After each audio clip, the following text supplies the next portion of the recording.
Hey guys, this is Brian. This is Kay. And this is Angel. And we are at Cherry Philippines! So Kay, ano nga pang gagawin natin today? So today, interviewin natin ang mga HR recruiters para malaman ang mga kasagutan sa frequently asked questions ng mga aplikante. Yes, kasi let's be real. Lahat naman ng mga applicants may mga katanungan bago mag-apply, di ba? Tama. So ano, tara na! Let's go! Bago ang lahat, alamin muna natin kung ano ang kumpanyang to. Please come in front, Ma'am Shai and Sir Eric.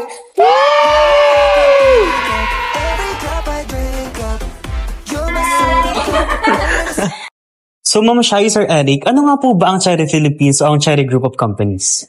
The Cherry brand offers a comprehensive selection of products from Internet of Things. So, meron tayong pet needs and mobile phones and other things na ginagamit sa bahay. Since si Cherry has been providing us customer with products that are reliable, of premium quality, and great value. And to this, Cherry Philippines have a lot of sister companies kasi we have a wide range of industry group. Meron tayong mga nakafocus na companies sa electronics, tech solutions, meron din tayong beauty and wellness. Other than that, meron tayong na-offer ng mga e-cigarettes, yung vape, at saka sa Pasig, meron tayong architectural design, internet services, and still, meron pa rin tayong mobile gadgets and retail. Ma'am Shai, saan po located ang Cherry Philippines? Cherry Philippines is located here in Ermita, Manila, 901 Apasible Street, corner Leon Ginto. Walking distance siya mula sa PGH or LRT1 Pedro Station. Right. Now for the next question, and this is a hot topic. Agency po ba ang Cherry Philippines?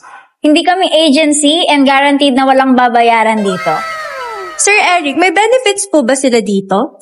Meron, pero depende sa position. Okay, so paano po namin malalaman kung saan may hiring and kung saan po namin makikita yung mga open positions? Yung mga open positions natin is makikita natin, syempre, sa mga job portals natin, which is JobStreet, BossJob, Indeed, and also LinkedIn. Meron din tayong social platform like Facebook and also TikTok. At syempre, ang tanong ng taong bayan, ano nga po ba ang kailangan ng mga aplikante bago po sila interviewin? Magdala lamang ng valid ID and also updated resume. Bukas ang aming opisina mula Monday to Friday, 9 a.m. to 4 p.m. So, Sir Eric, ano-ano po yung mga contact number na maaaring tawagan para sa karagdagang impormasyon? You can reach us via Facebook, Viber, and LinkedIn. Okay, sir. Ang ating pinaka-last na question, ano ang ating email address na pwedeng pagsenda ng mga applicants ng resume?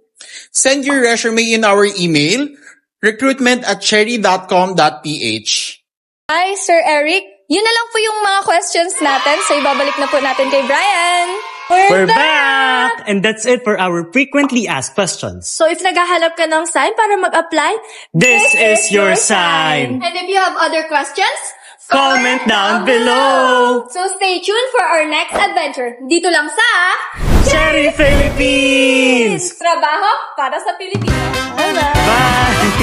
For more about Cherry Philippines and to apply for open positions, follow us.